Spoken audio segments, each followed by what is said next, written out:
찬양받기 합당하신 분이십니다. 우리 하나님 앞에 감사와 영광의 박수 올려드리겠습니다. 주님을 찬양합니다.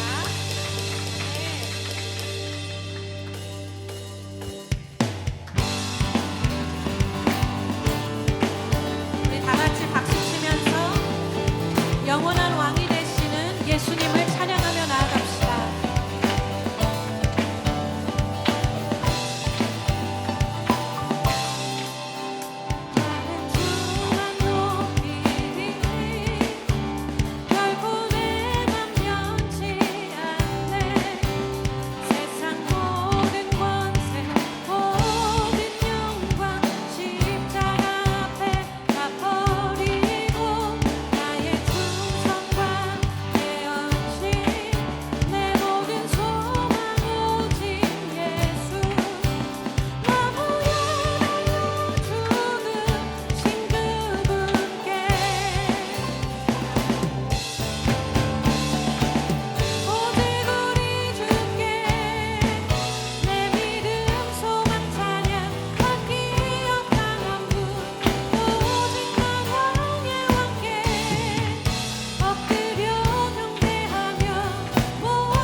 마음을 담아 고백합시다. 오직 우리 주께, 오직 우리 주께, 오직 우리 주께. 한 번 더. 오직 우리 주께, 오직 우리 주께, 오직 우리 주께, 오직 우리 주께, 오직 우리 주께, 오직 우리 주께, 오직 우리 목소리 높여서 언니야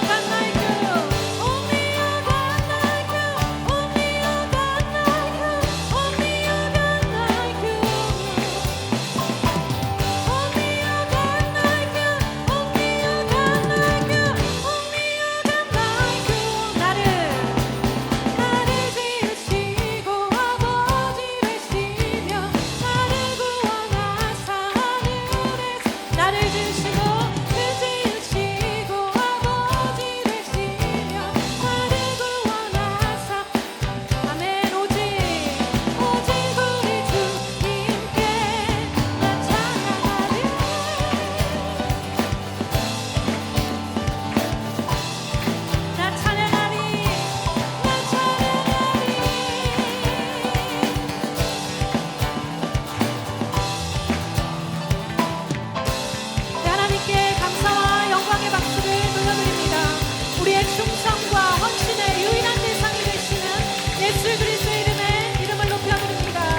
주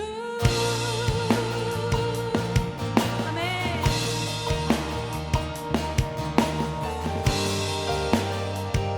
한번 더 고백합니다. 빛나는 왕의 왕 빛나는 왕의 왕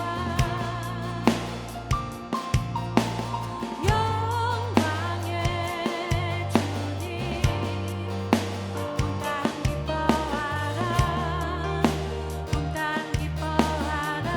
하나님이 누구신지 기억합시다. 광채의 옷 입고 어두운 물리쳐 저 원수는 떠내 저 원수는 떠내 영원한 주의 주 영원한 주의 주 그분은 시간의 주관자 알파와 오메가 되시며 알파와 오메가 삼위의 하나님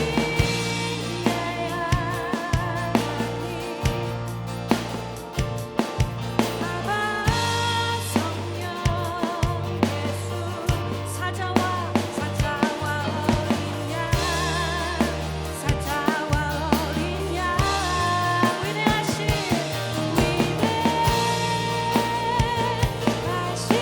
주 찬양의 위대하신 주 모두 알게 되리라.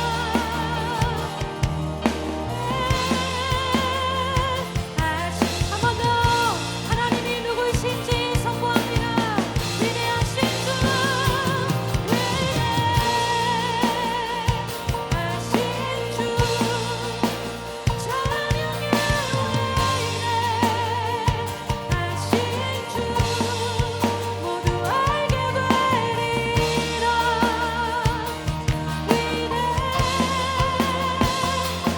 우리가 두 손을 높이 들고 고백합시다. 모든 이름 위에 뛰어난 이름 할렐루야.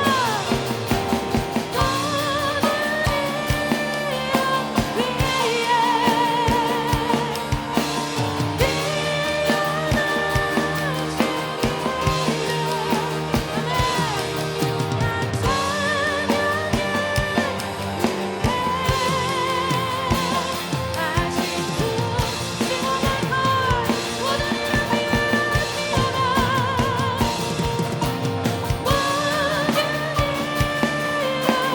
우리가 힘을 다하여 전심으로 주님을 찬양합니다. 다 찬양해 다 찬양해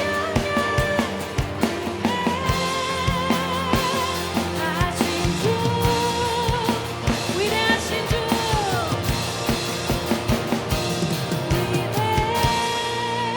위대하신 주 찬양의 위대하신 주 모두 알게 되리라.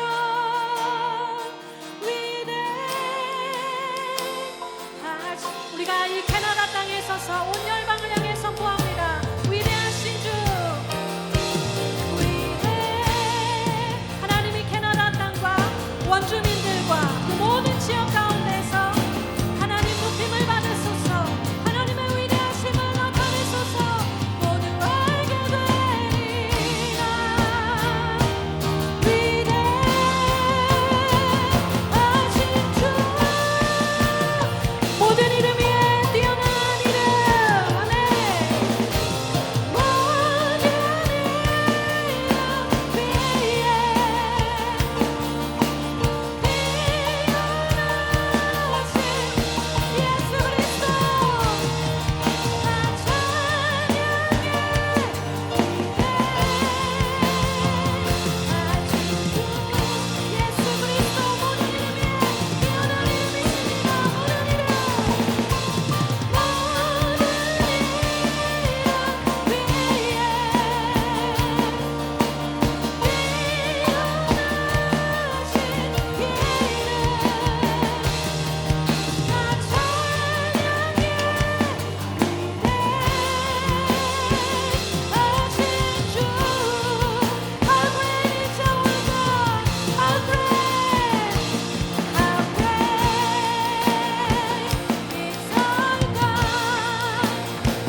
하신 주님을 우리가 기뻐합니다.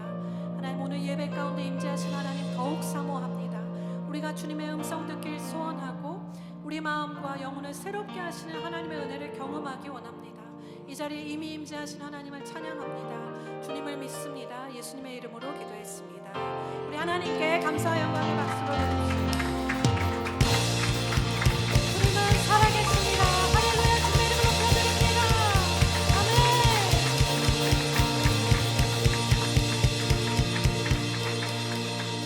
같이 자리에 앉으시겠습니다.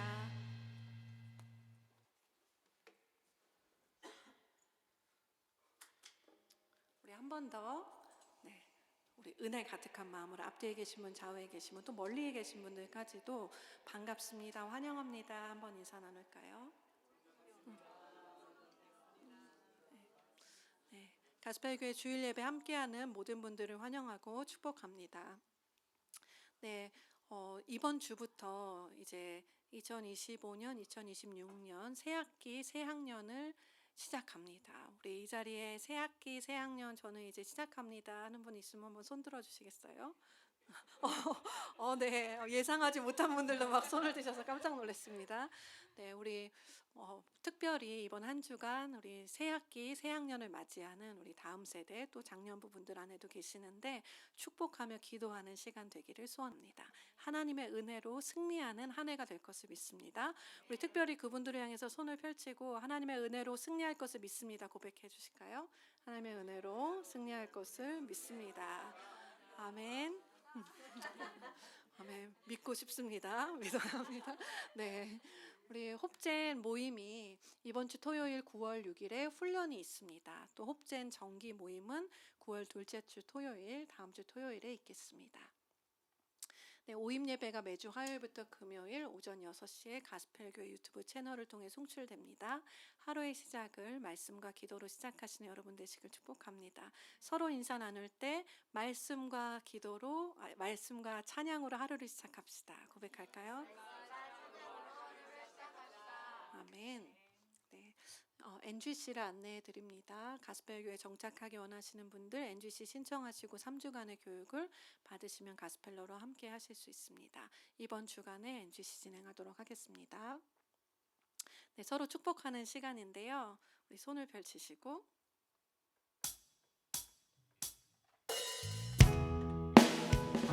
네, 아까 새학기를 맞이합니다 하는 분들 한 번 더 손 들어주시면 이분들을 향해서 우리 축복할까요? 손 내리셔도 됩니다. 하나님의 사랑이, 하나님의 사랑이 당신의 삶 가운데 가득하기를 축복합니다. 하나님의 은혜가 우리 가운데 가득하길 기도합니다. 네, 반주 계속 해주시고요. 특별히 새학기를 맞이하면 학생들뿐만 아니라 부모님들도 이제 도시락을 싸는 그런 루틴으로 들어가게 되는데 제가 바로 그 사람입니다 하는 분들 한번 손 들어 주시겠어요?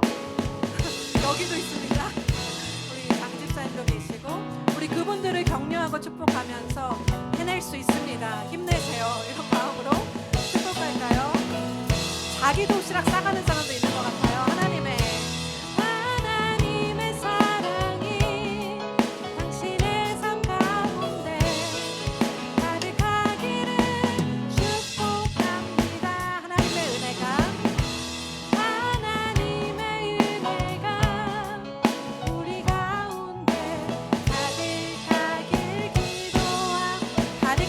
말씀 전해주시는 목사님 향해서 가득하길 기도.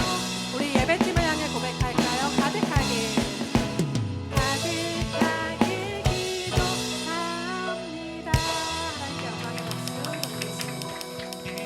하나님께서 오늘 우리에게 주신 말씀을 경외하는 마음으로 자리에서 일어나셔서 출애굽기 7장 3절에서 7절까지 말씀 함께 읽겠습니다.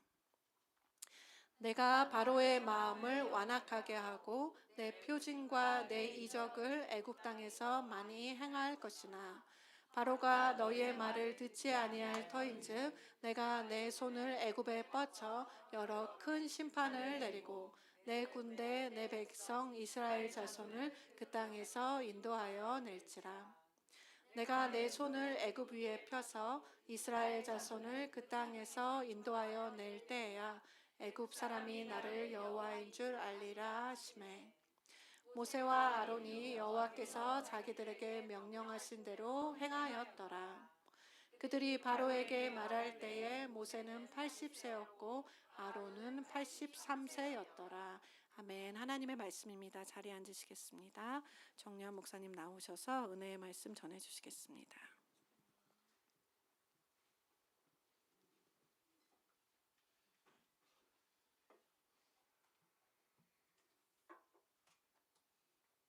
할렐루야. 함께 예배함이 기쁨입니다. 오늘 찬양하면서 눈물 흘린 적 흘리신 분 계십니까? 저 많이 울었습니다. 왜 울었느냐? 제 삶에 대한 것이 아니라 하나님이 얼마나 위대한 분이신지, 또 하나님이 얼마나 우리를 사랑하시는 분이신지 느껴지기 때문에, 고백하기 때문에 눈물이 났습니다. 아멘. 예수님 믿는 사람, 하나님 섬기는 사람은 이러한 감동이 있어요. 오늘 말씀 들을 때 우리 하나님을 알아가는 기쁨과 감격이 있기를 축복합니다. 오늘 다시 오랜만에 우리 출애굽기 강의로 돌아오겠습니다. 말씀 제목 함께 읽겠습니다. 내가 여호와인 줄 알리라. 옆 사람과 인사하겠습니다. 오늘 말씀은 나를 위한 말씀입니다. 지난번에 우리 말씀 기억하십니까? 말씀 제목 무엇이었죠? 은혜의 여보세요. 네. 그렇게 우리 은혜가 충만하게 찬양했는데 갑자기 어색한 공기가 흐릅니다. 네. 은혜의 뭐라고요? 네. 아론하고 모세의 가문 이야기했어요. 그래서 제목이 뭐였죠? 은혜의 가문. 네. 제목 뭐가 중요합니까? 말씀이 중요하죠. 그렇죠? 네. 은혜의 가문이란 제목으로 말씀 전했는데 모세와 아론 족보에 대해서 살펴보았습니다. 모세의 조상 누구였습니까? 레위. 네. 어디 다녀오셨어요? 레위인데 레위는 어떤 사람이라고 했습니까? 폭력적인 사람이에요. 그래서 약속을 살인으로 갚은 사람입니다. 그래서 야곱이 저주하는데 너희는 흩어질 것이다라고 저주했습니다. 후손의 수가 적어지는 저주를 받은 거예요. 그 레위의 후손으로 태어난 사람이 바로 모세와 아론인데, 모세 어떤 사람입니까? 살인하고 도망친 사람이죠. 아론은 이스라엘 역사상 최초로 공식적인 우상 숭배 제사장이 되었어요. 그리고 모세의 사촌 고라라고 있었는데 모세와 아론의 리더십에 반대해서 하나님께 반역했습니다. 그 결과 하나님의 심판받아 죽었어요. 모세와 고라의 아론 그리고 고라가 있는 이 레위 가문은 하나님께서 사용하실 수 없는 가문이었어요. 그런데 하나님께서 그 가문, 저주받은 가문을, 흩어져야 되는 그 가문을 그대로 두지 않으시고 은혜를 베풀어 주십니다. 모세를 민족의 지도자 되게 하시고 또 아론을 대제사장이 되게 하세요. 우상 숭배했는데도 은혜를 베푸셔서 대제사장이 되게 하십니다. 그리고 고라는 땅이 갈라져서 고라와 그 함께한 자들은 다 삼켰는데 고라의 아들들은 살았어요. 고라의 후손들은 살아남았습니다. 이후에 고라의 후손들이 하나님을 찬양하는, 성전에서 하나님 예배하는 예배팀이 되었어요. 하나님께서 이 저주받은 가문, 레위 가문을 하나님을 예배하는 제사장 가문 되게 하신 것입니다. 그런데 이 은혜가 예수님을 통해서 우리에게도 임하신 것을 믿으시기 축복합니다. 옆 사람과 인사합니다. 우리 가문은 예배자 가문입니다. 하나님은 이스라엘이 하나님을 섬기는 제사장 나라가 되기를 원하셨어요. 그래서 하신 것이 10가지 재앙으로 애굽을 심판하신 것입니다. 그래서 10가지 재앙으로 애굽을 심판하시고 이스라엘을 애굽에서 나오게 하시는데 오늘 그래서 7장부터 12장까지 기록된 10가지 재앙에 대해서 한번 살펴보려고 합니다. 네덜란드 리스크 박물관에 보면 고대 이집트 문서를 소유하고 있습니다. 이집트의 현자의 훈계라는 이 제목의 문서가 있는데 사진 보여주실까요? 이 문서 무슨 내용인지 한번 알아보실 수 있으실까요? 네, 뭔지 모르겠죠. 고고학자 이삭이라는 그 고고학자가 있습니다. 이 사람이 이것을 밝혀냈는데 이것을 어떤 내용인지 책에 썼는데 제가 그 책을 읽고 그대로 어, 지금 말씀을 드립니다. 이 책의 이 고대 문서의 내용은 피가 이집트 땅의 전역에 퍼지고 강물이 핏물이 변했다.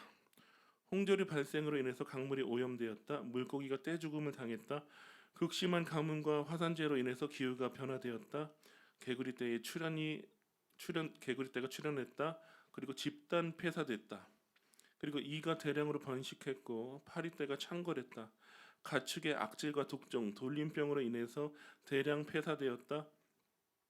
우박이 내려서 곡식과 농산물이 초토화되었다. 메뚜기 떼가 출현해서 남아있던 그 우박에서 살아남은 곡식들과 농산물까지 다 먹어치웠다. 논과 밭의 황폐화가 되었다. 그리고 온 땅에 빛이 없는 암흑에 뒤덮인 상황이 있었다. 왕자부터 노예까지 아이들이 죽었다. 이 고대 문서가 이집트의 전무후무한 재앙에 대해서 증언하고 있습니다. 그리고 이 증언은 오늘 우리가 살펴볼 하나님께서 애굽에 내린 그 10가지 재앙과 정확하게 일치합니다. 우리가 10가지 재앙이 어떤 것인지 아는 것도 중요하지만 하나님께서 왜 10가지 재앙을 내리셨는가, 이 재앙의 목적을 아는 것은 더 중요합니다. 10가지 재앙은 두 가지 목적이 있어요. 첫 번째는 하나님만이 유일한 구원자이심을 나타내는 것입니다. 그래서 하나님께서 오늘 본문에 이렇게 말씀하십니다. 다 같이 3절부터 5절까지 읽겠습니다. 내가 바로의 마음을 완악하게 하고 내 표징과 내 이적을 애굽 땅에서 많이 행할 것이나 바로가 너희 말을 듣지 아니할 터인즉 내가 내 손을 애굽에 뻗쳐 여러 큰 심판을 내리고 내 군대 내 백성 이스라엘 자손을 그 땅에서 인도하여 낼지라. 내가 내 손을 애굽 위에 펴서 이스라엘 자손을 그 땅에서 인도하여 낼 때에야 애굽 사람이 나를 여호와인 줄 알리라 하시매. 아멘. 3절과 5절 짧은 우리 구절을 읽었는데 이 짧은 문장에서 1인칭 이 표현이 9번이나 나옵니다. 내가, 내 표징, 내 이적, 내 손, 내 군대, 내 백성, 내가, 내 손, 나 9번이나 나오는데 그 이유는 하나님께서 하나님의 그 능력으로 이스라엘을 구원하시겠다라고 하는 이 하나님의 이 주권을 강조하는 거예요. 그러니까 하나님이 유일한 구원자이시다라고 지금 하나님은 말씀하고 계신 것입니다. 그래서 이것을 알게 하는 것이 열 재앙의 첫 번째 목적입니다. 그리고 열 재앙의 두 번째 목적은 하나님만이 유일한 신이신 것을 보여주기 위함이에요. 5절에서 하나님께서 이렇게 말씀하셨습니다. 내가 여호와인 줄 알리라. 오늘 말씀의 제목, 내가 여호와인 줄 알리라. 하나님은 하나님이 유일한 신인 것을 다른 신은 없고 하나님만이 유일한 신인 것을 증명하기 위해서 표징과 이적과 큰 심판을 애굽 땅에 행할 것이라고 말씀하십니다. 여기서 표징은 오트라고 하는데 사인, 증거, 눈에 보이는 어떤 신호를 말하는 거예요. 이적은 모페트라고 하는데 원더, 그러니까 놀라운 일, 초현실적인 일, 기적 이런 것을 의미합니다. 큰 심판은 세파팀 그돌림이라고 하는데 재판, 판결을 의미해요. 그러니까 표징과 이적과 큰 심판이 바로 하나님께서 애굽에게 내리는 이 10가지 재앙인데 이 재앙을 통해서 애굽 사람들이 섬기던 다른 신들을 심판하고 그리고 하나님만이 참신인 것을 알게 하기 위해서 이 10가지 재앙을 내리신다는 것입니다. 오늘 말씀을 통해서 우상의 실체를 깨닫고 하나님을 깊이 알게 되는 은혜가 있기를 축복합니다. 여러분, 우상의 특징이 무엇일까요? 팀 켈러 목사님이 내가 만든 신이라는 책을 쓰시면서 이렇게 말씀하셨습니다. 내가 만든 신은 반드시 나를 배신한다. 그러니까 우상은 내가 나를 위해서 나의 욕망을 위해서 만들어낸 것이고 내가 만들어낸 그 우상은 반드시 나를 배신한다는 거예요. 이것이 우상이라는 존재라는 것입니다. 애굽 사람들이 섬기던 우상들을 보면 이 사실을 잘 보여줍니다. 하나님께서 애굽에 내린 첫 번째 재앙, 애굽 사람들이 섬기던 이 하피라는 신을 심판하는 것으로 시작이 됩니다. 사진 보여주실까요? 하피는 나일강의 신인데 하피가 두 명으로 그려져 있지요. 그 이유는 애굽 사람들, 고대 애굽 사람들이 생각할 때는 나일강은 두 개로 나눠져 있어요. 그래서 나일강을 기준으로 해서 어퍼 이집트 그리고 로어 이집트. 그러니까 나일강도 하피라는 이 나일강 신이 관장하는데 상류의 신과 하류의 신이 같은 신이면서 동시에 다스린다고 여겼기 때문에 지금 이렇게 쌍둥이처럼 듀얼로 그림을 그려놨습니다. 애굽 사람들은 나일강의 신 하피가 풍요를 준다고 믿었어요. 실제로 나일강은 이 이집트 지역을 보면은 비옥한 초승달 지대라고 말하죠. 나일강으로 인해서 이집트는 물 걱정할 필요가 없었어요. 다른 팔레스타인 지역은 다 지금 건조해서 비만 기다리고 있는데 여기는 비 기다릴 필요가 없어요. 나일강이 있기 때문에 물 걱정할 필요가 없어요. 거기서 목욕하고 뭐 마시고 다 해도 돼요. 그리고 나일강이 한 번씩 범람하면서 그 밑에 있는 검은 흙, 그러니까 좋은 흙이죠. 좋은 흙이 이렇게 올라오게 되는데 그 흙을 쓰면은 해마다 풍년이에요. 그러니까 나일강 때문에 먹고 사는 문제, 물 걱정, 농사 걱정 할 필요가 없었습니다. 먹고 사는 문제 해결되면 사람들이 뭐 합니까? 문화에 대해서, 예술에 대해서, 정치에 대해서, 군대에 대해서 신경을 쓰죠. 그래서 애굽은 나일강으로 인해서 고대 근동에서 강대국이 될 수 있었어요. 나일강 애굽 사람들에게는 풍요의 강, 신성한 강, 생명의 강이었습니다. 그런데 하나님께서 이 첫 번째 재앙으로 그 나일강을 피로 변하게 하십니다. 지금도 나일강 가끔씩 보면은 적조 현상이 있어서 사진 구글에 보시면 여러분 검색하면 해보면 나오는데 붉게 변하는 걸 볼 수가 있어요. 이것은 적조 현상이에요. 붉게 변하는 거예요. 그런데 하나님께서 이 나일강에 지금 내린 10가지 재앙 중에서 첫 번째 재앙, 애굽에 내린 이 첫 번째 재앙은 진짜 나일강이 피가 되는 거예요. 피 비린내가 나는 거예요. 강의 고기가 죽었습니다. 그래서 악취가 나기 시작했습니다. 나일강을 신성하게 여기던 애굽 사람들도 코를 막았어요. 애굽 사람들이 믿고 의지하던 그 나일강이 오히려 애굽 사람들에게 고통스러운 존재가 된 것입니다. 한번 따라합니다. 하나님만이 우리의 삶을 충만하게 하신다. 아멘. 우리의 어떤 백그라운드, 나일강 같은 환경이 우리를 충만하게 하는 것이 아니라 우리가 가지고 있는 어떤 조건이 우리를 충만하게 하는 것이 아니라 하나님만이 우리를 충만하게 하십니다. 이 사실을 믿으시기 축복합니다. 두 번째 재앙, 이 개구리의 신 헤케트를 심판하는 재앙이었어요. 헤케트는 개구리 머리를 한 다산의 신입니다. 사진 보여주세요.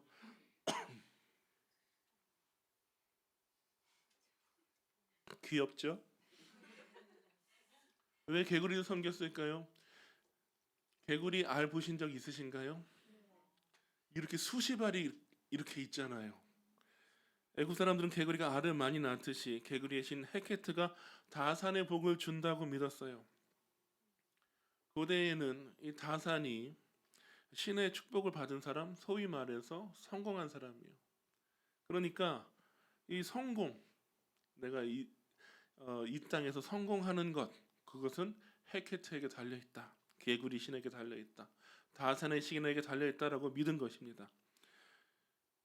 개구리 좋아하시나요? 귀여우신가요? 제가 설교 준비하면서 개구리 떼를 한번 검색해봤거든요. 그런데 뭐 이렇게 밭에 있는 개구리들은 하나도 안 징그러운데 어떤 사진을 보니까 호주에서 어떤 사람이 찍은 사진인데 그 변기 뚜껑을 열었더니 그 변기 안에 초록색 개구리가 수십 마리가 따닥따닥 붙어 있었어요. 제가 여러분 보여주려다가 이거는 조금 심했다 해서 저만 놀래고 말았는데 이 개구리 재앙이 하나님께서 개구리 재앙을 내리셨는데 이 개구리가 나일강에만 있어야 되는데 왕의 침실까지 들어옵니다. 식탁에 올라옵니다. 그릇에까지 들어와요. 개구리 떼가 그냥 사방에 펼쳐진 거예요. 그래서 제가 말씀을 읽고 그 사진을 봤는데 변기에만 개구리가 3, 40마리가 있어도 이렇게 징그러운데 아무리 개구리를 신으로 섬기는 나라라도 내가 자는데 개구리가 옆에서 기어다니고 그러면 얼마나 징그럽겠냐 생각이 들었어요. 제가 피지라는 섬나라에 선교를 간 적이 있는데요.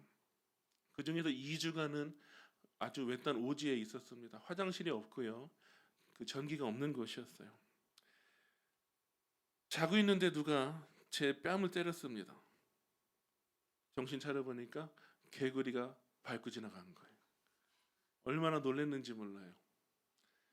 한 마리가 그래도 소름이 끼치는데 수십 마리가 여러분의 침대에, 침상에, 그리고 식탁에, 그릇에 창궐한다고 생각해 보십시오. 아무리 개구리를 좋아해도 끔찍한 일입니다. 애굽 사람들은 자신들이 섬기던 개구리 때문에 고통을 당했습니다. 따라합니다. 하나님만이 우리에게 풍성한 복을 주신다. 아멘. 개구리가 아니라 하나님만이 우리에게 풍성한 복을 주시는 분이십니다. 세 번째 재앙, 애굽 사람들이 섬기던 이 게브라는 땅의 신을 심판하는 재앙이었습니다. 그림 보여주실까요? 누워 있는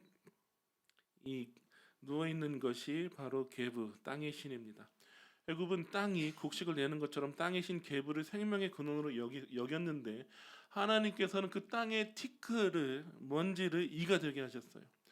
그러자 이 땅의 티끌이 이가 되어서 애굽 사람과 그 가축의 온몸에 들러붙었습니다. 애굽의 이 바로의 요술사들이 땅의 티끌을 이로 만들려고 해요. 하나님께서 하신 일들을 따라 해보려고 했습니다. 그런데 나일강을 피로 변하게 하는 것 속임수로 따라했어요. 개구리가 올라오게 하는 것 속임수로 따라했어요. 그런데 땅의 티끌이 이로 되는 것은 따라하지 못했습니다. 왜냐하면 이것은 생명을 만들어내는 것이기 때문에, 생명을 창조하는 것이기 때문에 따라하지 못했어요. 그래서 바로에게 이렇게 말합니다. 이것은 하나님의 권능입니다. 출애굽기 8장 19절 읽겠습니다. 요술사가 바로에게 말하되 이는 하나님의 권능이니이다 하였으나 바로의 마음이 완악하게 되어 그들의 말을 듣지 아니하였으니 여호와의 말씀과 같더라. 아멘. 하나님의 권능, 이 권능을 원어로 보면 에츠바라고 하는데 손가락 뜻이에요. 손가락. 지금 요술사들이 이제는 우리가 어떻게 흉내도 낼 수가 없는 지경이다. 이것은 하나님의 손가락입니다. 지금 애굽의 요술사들이 바로에게 말하고 있는 거예요. 여러분, 손가락 하나에 권능이 나타난다면, 하나님께서 진짜 손을 뻗으신다면 어떤 일이 일어나겠습니까? 하나님께서 일어서신다면 어떤 일이 일어나겠습니까? 하나님께서 내린 이 권능의 심판은 나일강으로부터 시작해서 땅으로 그리고 하늘로 사람에게 확대되고 있었습니다. 한번 따라합니다. 하나님만이 생명의 근원이시다. 아멘. 그리고 하나님께서 네 번째 재앙을 내리시는데 케프리라는 우상을 심판하십니다. 한번 사진 보여주실까요? 얼굴이 모같이 생겼죠?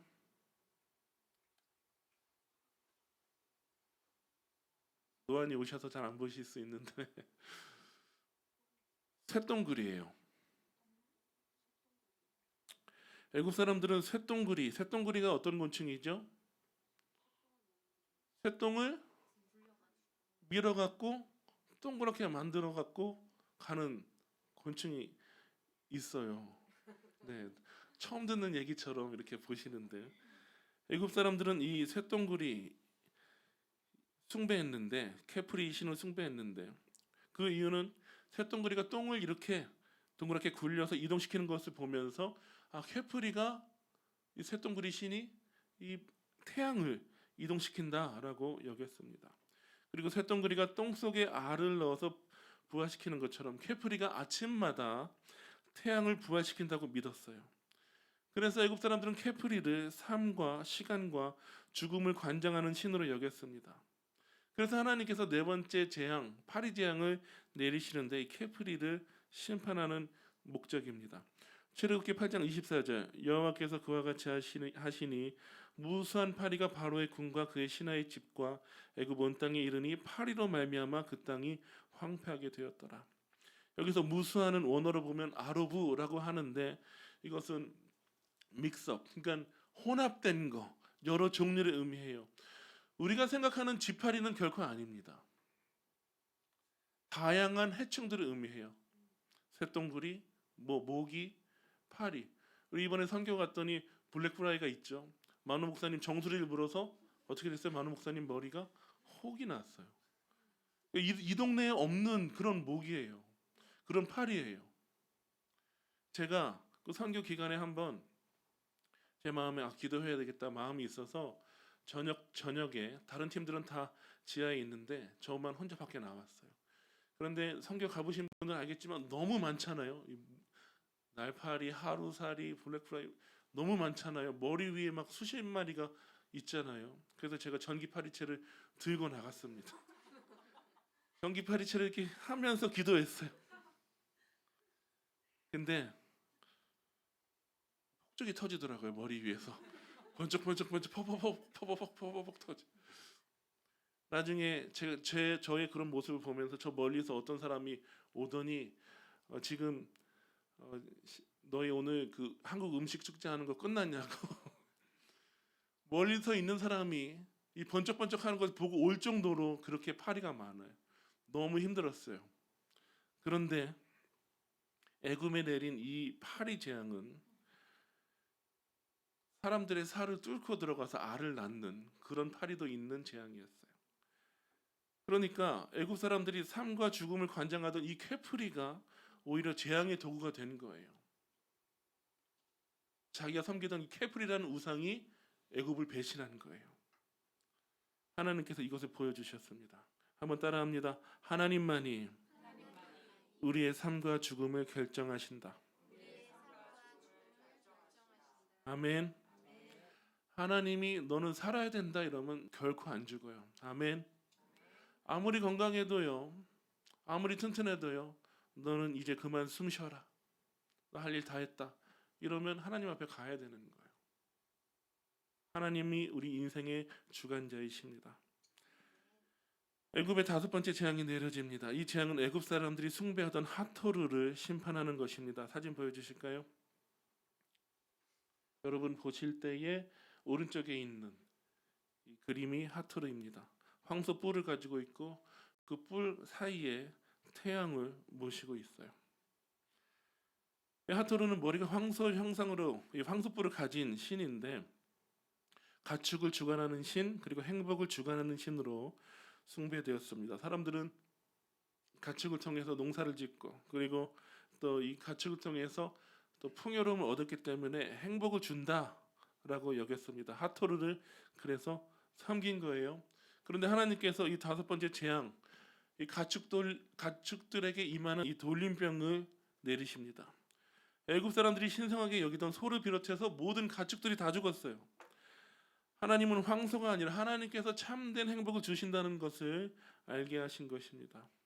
따라합니다. 하나님만이 참된 행복을 주신다. 아멘이십니까? 그리고 여섯 번째 재앙이 이어서 내려지는데 애굽 사람들은 자신들의 건강과 치유를 위해서 이 우스레술 이모탭을 섬겼어요. 사진 보여주실까요? 예쁘장하게 생겼죠. 그런데 이 여섯 번째 재앙은 이 이모탭, 애굽 사람들이 섬기던 치유와 의술에 쓴 이모탭을 심판하는 거예요. 그 결과 사람들의 피부와 가축의 악성 종기가 생겼습니다. 원어로 보면 이 종기가 영어로 boil 이렇게 돼 있어요. 그러니까 불타오르는 거예요. 피부에 온몸에 10곳이 날 정도로 피부가 상하는 병이 악성 종기예요. 하나님의 심판 앞에서 애굽 사람들이 아무리 이모탭에게 기도해도 이모탭은 무능만 증명했을 뿐입니다. 그리고 하나님만이 치유와 회복을 주시는 분이신 것을 증명했습니다. 함께 읽겠습니다. 하나님만이 우리의 치유자이시다. 이어서 일곱 번째 재앙 우박 재앙이 임하는데 이 재앙은 애굽 사람들이 섬기던 하늘의 신 누트가 얼마나 무능한지 보여주는 재앙입니다. 그림 보여주실까요? 아까 앞에서 봤던 이 그림과 동일한데 누워 있는 신은 땅의 신 게부고 위에 있는 신이 하늘의 신 루트입니다. 하나님께서 바로에게 이렇게 말씀하십니다. 출애굽기 9장 18절 19절 다 같이 읽겠습니다. 내일 이맘때면 내가 무거운 우박을 내리니 애굽 나라가 세워진 그날로부터 지금까지 그와 같은 일이 없었더라. 이제 사람을 보내어 내 가축과 내 들에 있는 것을 다 모으라. 사람이나 짐승이나 무릇 들에 있어서 집에 돌아오지 않는 것들에게는 우박이 그 위에 내리니 그것들이 죽으리라 하셨다라 하시니라. 아멘. 하나님께서 지금 뭐 하고 계신 겁니까? 바로에게 경고하고 계신 거예요. 사람을 보내서 내 가축과 들에 있는 사람들 다 집으로 들어오게 해라. 하나님께서 왜 바로에게 경고하실까요? 제가 경고의 목적에 대해서 여러 번 말씀을 드렸습니다. 경고의 목적이 무엇이죠? 경고의 목적은 따라합니다. 예방. 경고의 목적은 예방이에요. 심판이 아니라. 하나님은 바로가 하나님의 말씀을 듣고 이스라엘을 보내주기를 원했고요. 그리고 그 재앙에서 면하기를 원하셨어요. 그러나 바로는 하나님의 말씀을 따르지 않았습니다. 결국 우박이 내려서 애굽은 쑥대밭인데요. 성경을 출애굽기 읽어보면 하나님의 이 경고를 듣고서 자기 사람들, 자기 가축을 집으로 데리고 온 사람들은 살았다라는 기록이 있어요. 그런데 정확하게 이렇게 표현합니다. 하나님의 말씀을 마음에 두지 않은 사람은 죽었다. 가축들이 죽었다라고 되어 있어요. 무엇을 증명합니까? 하나님은 하늘의 주관자이시라는 것입니다. 한번 따라합니다. 하나님만이 하늘의 주관자이시다. 그런데 이것에 이어서 재앙이 그치는 것이 아니라 8번째 재앙이 임하는데 메뚜기 떼가 애굽을 덮는 것입니다. 하늘이 새카매져요. 메뚜기 때문에. 몇 년 전에 제가 뉴스를 보니까 정말 메뚜기 떼들이 나타나서 집을 갉아먹어서 집이 망가질 지경이다라는 뉴스를 본 적이 있거든요. 그런데 그보다 더 큰 메뚜기 떼가 애굽을 덮는데 이것은 메뚜기 신 세네헴을 심판하는 것입니다. 한번 그림 보여주실까요? 메뚜기 머리를 가진 이 초록색 신인데 애굽 사람들은 메뚜기를 숭배했습니다. 왜냐하면 날아다니는 그 수많은 하늘을 까맣게 덮는 메뚜기 떼를 보면서 번성의 신이라고 여겼어요. 그래서 세네임을 숭배했습니다. 그런데 하나님께서 이 메뚜기 떼를 애굽으로 보내셔서 땅을 덮게 하시고 들에 나는 모든 곡식들, 농작물들, 모든 풀들 먹어치우게 했어요. 그러니까 하나님은 번성의 신 세네힘이 오히려 애굽 사람들을 번성하게 하는 것이 아니라 번성하지 못하게 하는 무능한 존재인 것을 보여주신 것입니다. 함께 따라합니다. 하나님만이 생육하고 번성하는 복을 주신다. 그런데 놀라운 것은 이렇게 수많은 재앙을 겪었음에도 바로는 이 사실을 인정하지 않았습니다. 결국 9번째 재앙이 임하는데 흑암 재앙이에요. 흑암 재앙은 애굽 사람들이 섬기던 최고의 신, 무슨 신이죠? 태양신을 심판하는 것입니다. 태양신 사진 보여주실까요? 우리 요엘이가 어떻게 알았는지 보더니 태양신이네요 하던데 라, 아문, 라라고 하는 태양신입니다. 애굽은 태양신의 나라였어요. 그런데 그 나라에 하나님의 심판으로 인해서 3일 동안 한 치 앞도 보이지 않는 흑암이 임했습니다. 놀랍게도 애굽 이스라엘이 사는 그 지역에는 빛이 있었어요. 출애굽기 10장 21절에서 23절 다 같이 읽겠습니다. 여호와께서 모세에게 이르시되 하늘을 향하여 내 손을 내밀어 애굽 땅 위에 흑암이 있게 하라. 곧 더듬을 만한 흑암이리라. 모세가 하늘을 향하여 손을 내밀매 캄캄한 흑암이 3일 동안 애굽 온 땅에 있어서 그동안은 사람들이 서로 볼 수 없으며 자기 처소에서 일어나는 자가 없으되 온 이스라엘 자손들이 거주하는 곳에는 빛이 있었더라. 아멘. 사람들이 서로 볼 수가 없으니까 집에서 안 나오는 거예요. 그런데 이스라엘 자손들이 있는 곳에는 빛이 있었다고 말씀하십니다. 하나님은 어두운 세상 가운데서 얼마나 많은 사람들이 애굽 사람들처럼 앞을 보지 못하고 살아갑니까? 그러나 하나님은 하나님의 백성에게 빛을 비추어 주시는 분이십니다. 아멘. 따라합니다. 하나님만이 빛이시다. 마지막 10번째 재앙이 임합니다. 10번째 재앙은 바로의 아들로부터 해서 모든 사람의 그 아들, 첫째 아들에게까지, 그리고 모든 가축에게까지 다 처음 난 것은 다 죽는 재앙이에요. 이 재앙이 내려진 이유는 무엇일까요? 애굽의 바로, 성경에는 바로로 되어 있지만 우리가 일반적으로 뭐라고 말합니까? 파라오라고 말하죠. 파라오, 태양신 라, 파라오. 바로는 태양신의 아들이라는 거예요. 그래서 하나님께서 애굽의 모든 장자들을 치신 것은 무엇이냐면 이 바로가 살아있는 태양신의 아들로서 살아있는 신으로 숭배받았는데 파라오는 신이 아니라는 것을 보여주기 위함이에요. 사진 보여주실까요? 파라오는 사람이 아니라 살아있는 신으로 여겨졌습니다. 그러나 하나님께서는 이 파라오의 장자 치심으로써 하나님이 유일한 신이신 것을 나타내셨습니다. 함께 읽겠습니다. 하나님만이 살아계신 신이시다. 아멘. 우리가 그런데 짚고 넘어가야 될 것이 있습니다. 애굽은 왜 10가지 재앙을 받아야 했을까요? 한 가지 재앙으로 그치지 않고 또는 세 번째 재앙으로 그치지 않고 왜 10가지 재앙을 받아야 했을까요? 인본주의자들은 사람 중심으로 생각하죠. 그래서 이렇게 말합니다. 하나님은 어떻게 이 무서운 재앙을 10가지나 내려야 했느냐? 하나님 잔인하다. 그런 하나님 안 믿는다. 이 사람 중심으로 생각해요. 늘 사람 힘든 것만 생각해요. 본질을 보지 못해요. 그런데 성경을 보잖아요. 출애굽기 읽잖아요. 10가지 재앙보다 더 무서운 것이 있습니다. 무엇인지 아시나요? 사람의 교만이에요. 사람의 교만이 10가지 재앙보다 더 무섭습니다. 왜 10가지 재앙이 애굽에 내려야 했는가? 이 교만 때문입니다. 이 애굽에 하나님의 재앙이 쏟아지자 애굽이 쑥대밭이 되었어요. 애굽은 본래 이집트는 이 자기 역사상 불리한 거, 좋지 않은 거 흑역사들은 다 지워버리잖아요.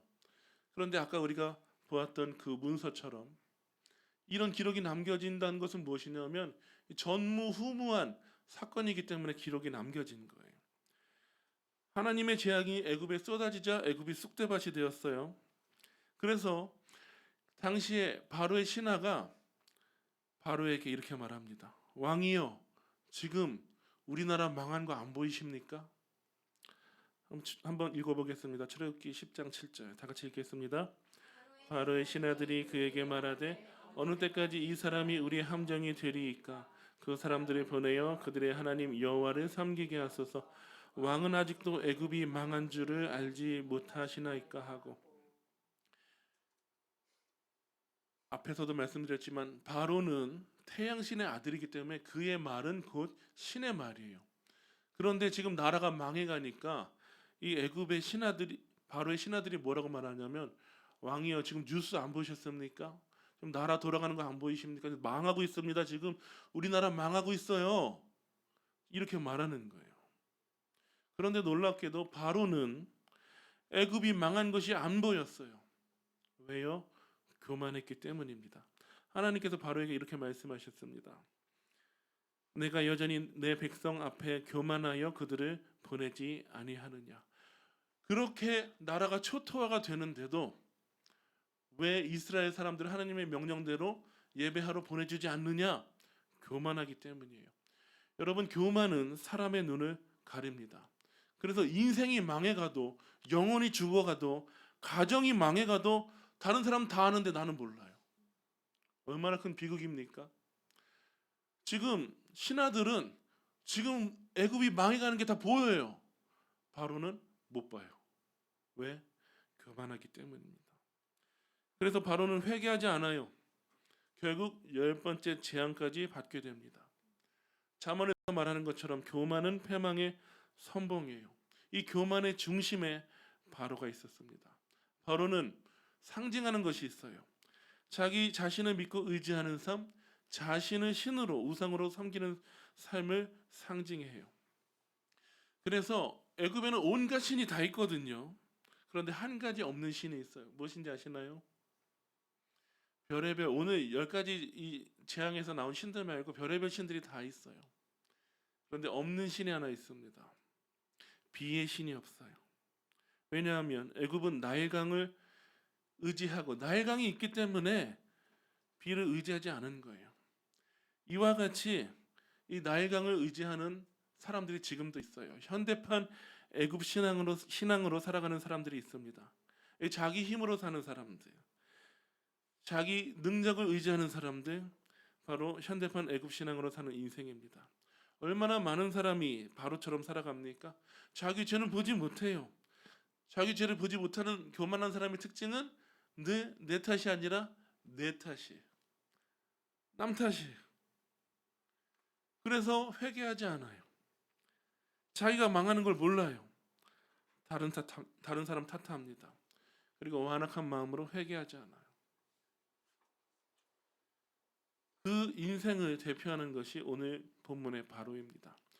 그러나 겸손한 사람은 하나님이 어떤 분이신지 아는 사람입니다.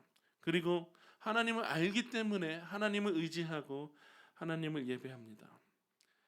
말씀을 마치면서 시편 147편 5절부터 12절을 함께 읽기를 원합니다. 우리 주는 위대하시며 능력이 많으시며 그의 지혜가 무궁하시도다.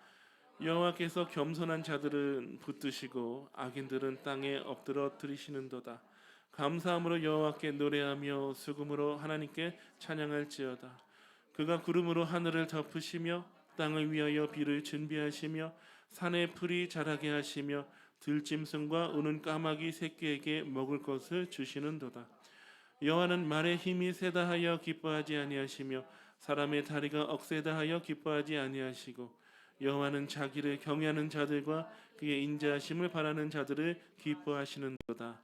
예루살렘아 여호와를 찬송할지어다. 시온아 내 하나님을 찬송할지어다. 아멘. 하나님을 경외하는 사람, 겸손한 사람, 이런 사람들은 하나님을 의지해요. 하나님의 사랑을 의지합니다. 그리고 하나님은 그런 사람들을 기뻐하시고 그 인생에 은혜의 비를 준비하시고 부어주십니다. 말씀을 맺습니다. 세상의 모든 신은 무력하고 헛된 우상입니다. 하나님만이 참된 신이십니다.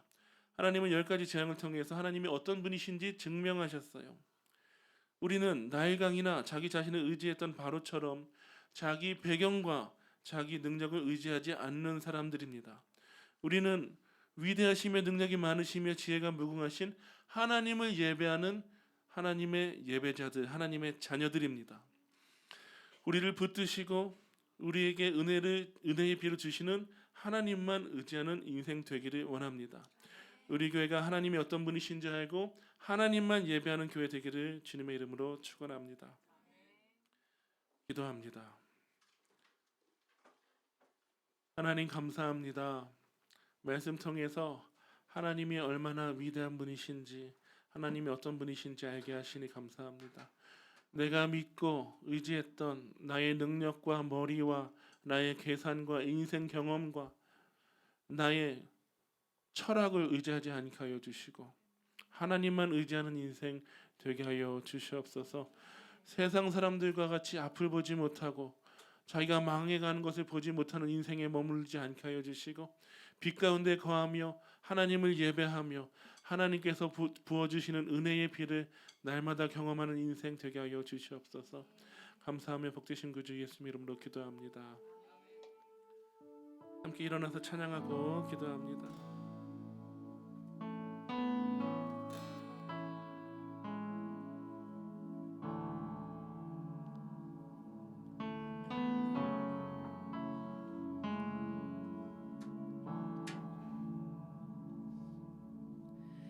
우리 주는 위대하며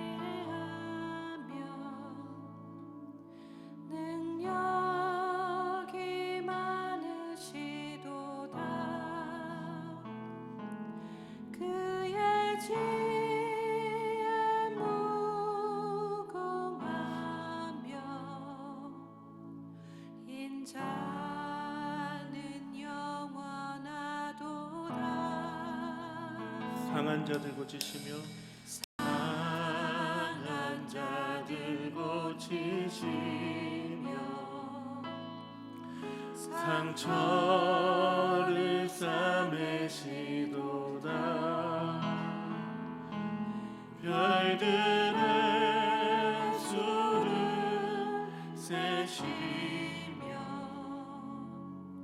이름을 붙이셨도다. 그가 구름으로 하늘을 덮으시며 땅을 위하여 비 준비하시니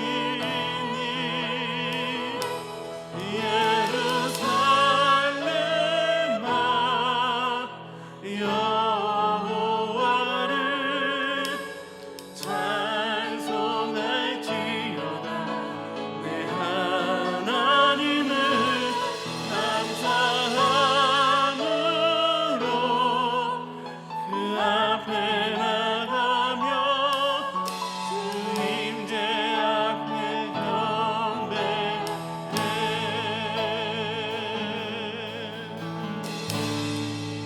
우리 주는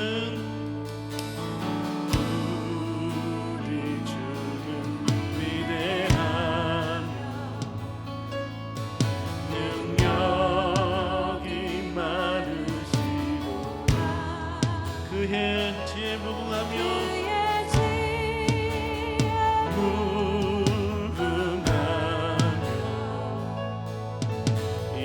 인자는 영원하도다. 상한 자들 고치시며 상한 자들 고치시며 상처를 싸매시도다.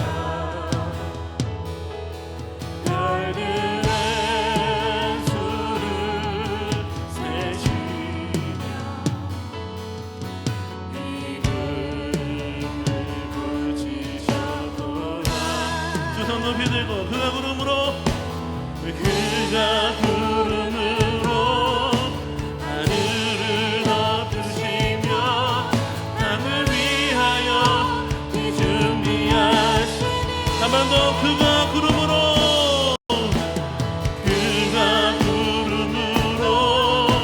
하늘을 덮으시며 우리를 위하여 은혜의 비를 예비하시는 주님 한 번 더 선포합니다.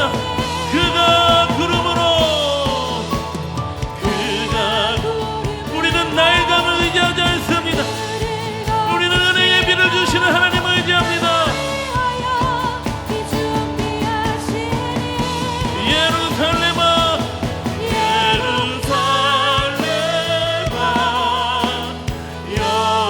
여호와를 찬송할지어다. 내 하나님을 감사함으로 그 앞에 나가며 우리에게 은혜의 비를 주시는 주님을 의지합니다. 그가 구름으로 하늘을 덮으시며 땅을 위하여 그가 구름으로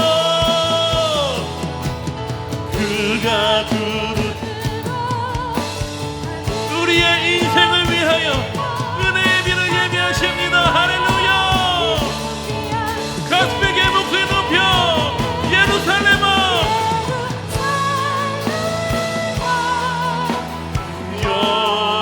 여호와를 찬송하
두 손 높이 들고 기도하겠습니다.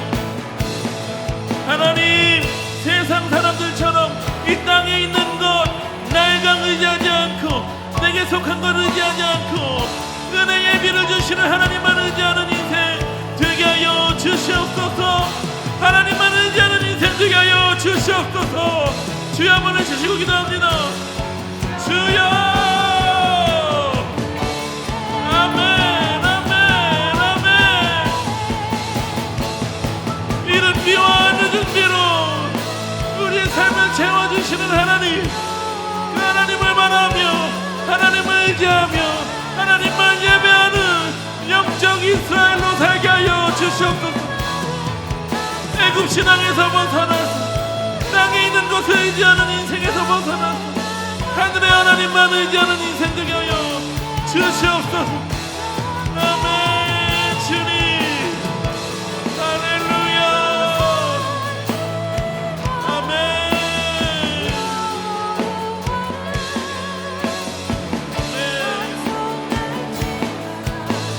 할렐루야. 주님 눈물 골짜기 지나갈 때에도 주의 이른 비와 늦은 비로 우리를 채우시고 생명의 샘물로 위로하시는 주님만 의지하는 인생 되게 하여 주시옵소서. 하나님, 이 메마른 인생 가운데 주님의 은혜 예배를 풍족히 내려주시옵소서. 하나님으로만 만족해 하여 주시옵소서. 목마른 영혼을 만족해 하시는 주님,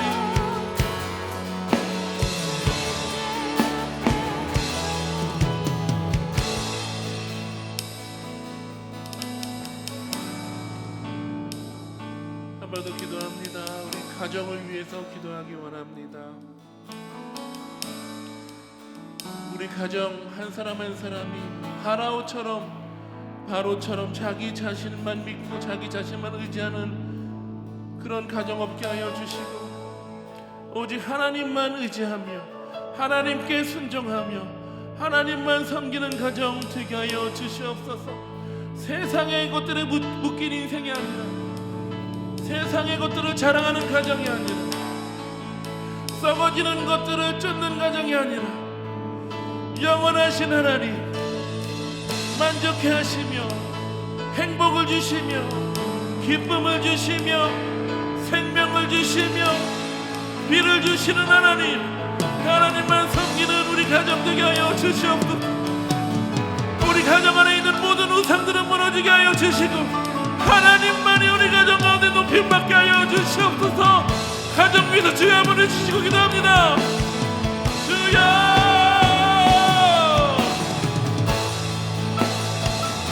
할렐루야. 하나님은 하늘 위에서도 땅 아래에서도 하나님이십니다. 하나님은 온 열방의 하나님이십니다. 또 하나님은 우리 가정 가운데 하나님이십니다. 하나님만 의지하는 가정 되게 하여 주시옵소서. 세상의 가치관 따르며 돈을 두려워하고 돈을 쫓는 인생 되지 않게 하여 주시고 세상의 명예를 중요하게 여기는 가정 되지 않게 하여 주시고 오직 하나님의 이름을 귀하게 여기며 하나님을 경외하며 하나님을 즐거워하고 하나님으로 만족하며 하나님만 예배하며 섬기는 가정 다 되게 하여 주시옵소서. 주님. 아멘 아멘 아멘. 마지막으로 기도하겠습니다.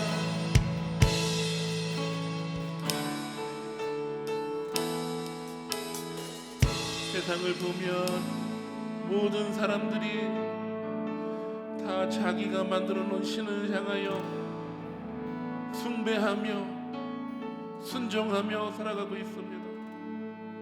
어떤 사람들은 돈이 참된 행복이 된다는 것으로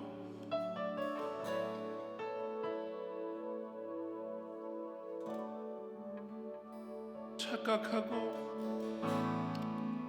돈을 쫓아서 이 만몬에게 순종하는 삶을 살고 있습니다.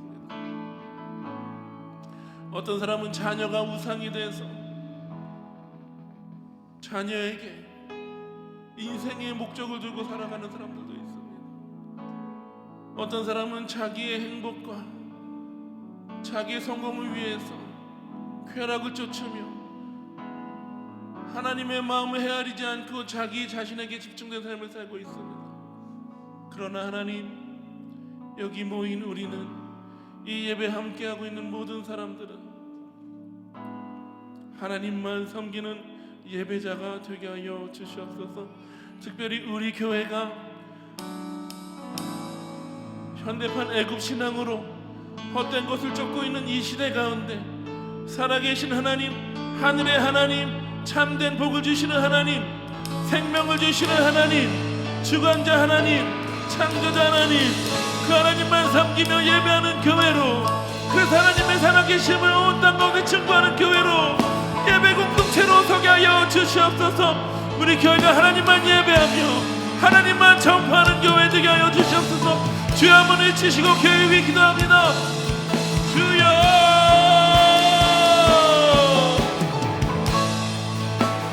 하나님, 우리 교회가 사람의 영광을 따르지 않고 오직 하늘의 하나님, 그 하나님의 영광을 따르며 그 영광을 사모하며 그 영광의 하나님을 예배하는 교회 되게 하여 주시옵소서. 하나님, 현대판의 국신앙으로 살아가고 있는 이 세상 가운데 하나님, 우리가 예배하는 하나님이 참된 분이시며 유일한 분이시며 절대적인 분이신 것을 우리의 예배를 통해서 드러나게 하시고 증거하게 하여 주시옵소서. 주여,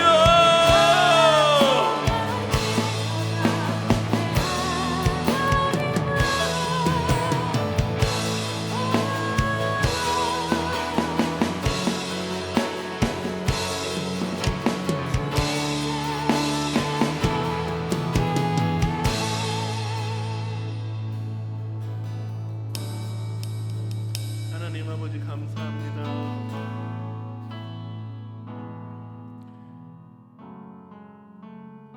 예수 그리스도 안에서 우리를 하나님의 가문에 들어오게 하시고 하나님의 자녀 되게 하시는 애를 인하여 감사드립니다. 세상에서 많은 이가 나의 강을 의지하며 자기 자신을 파라오로 여기며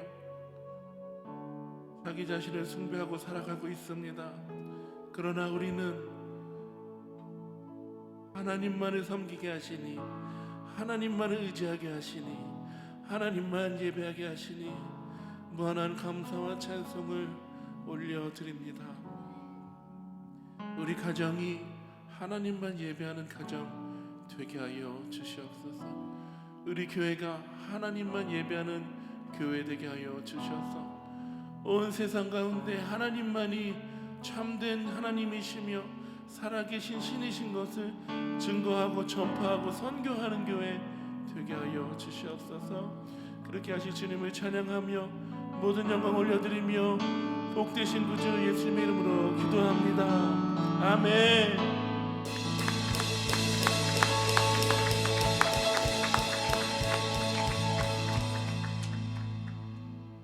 준비하신 예물 봉헌하며 찬양합니다.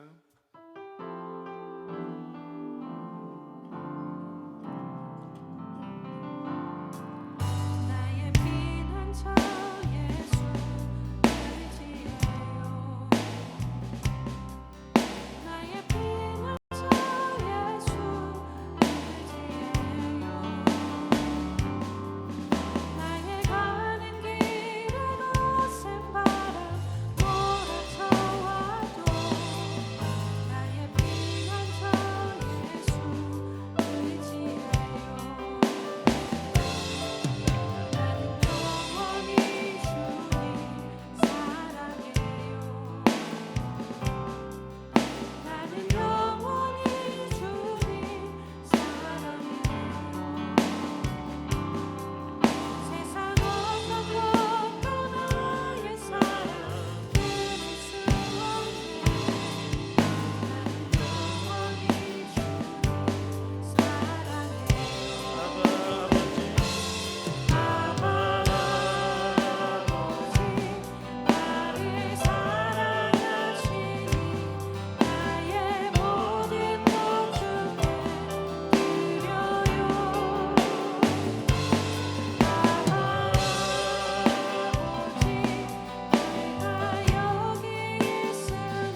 하나님 아버지, 예물을 주님께 올려드립니다.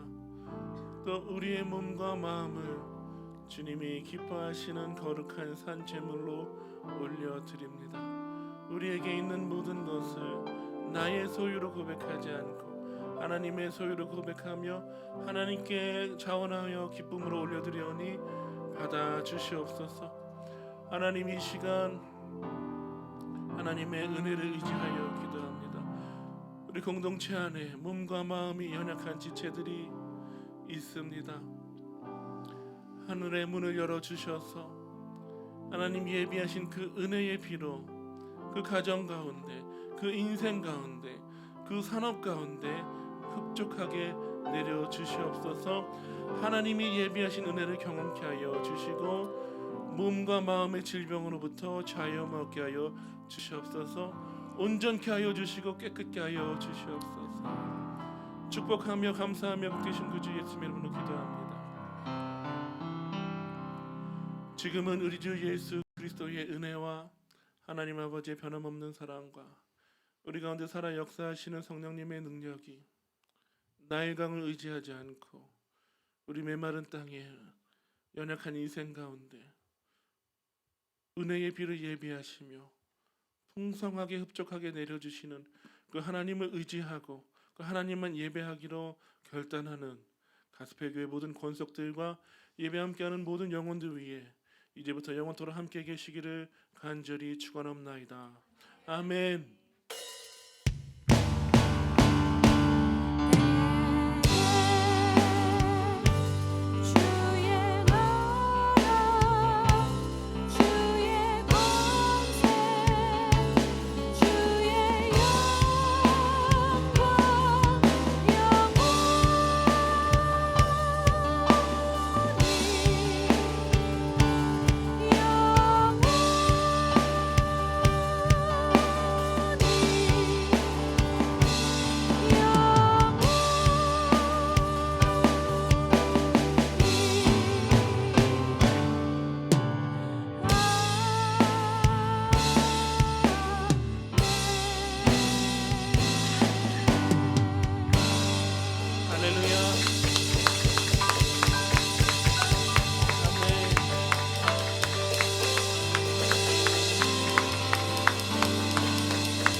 모여서 교제하겠습니다.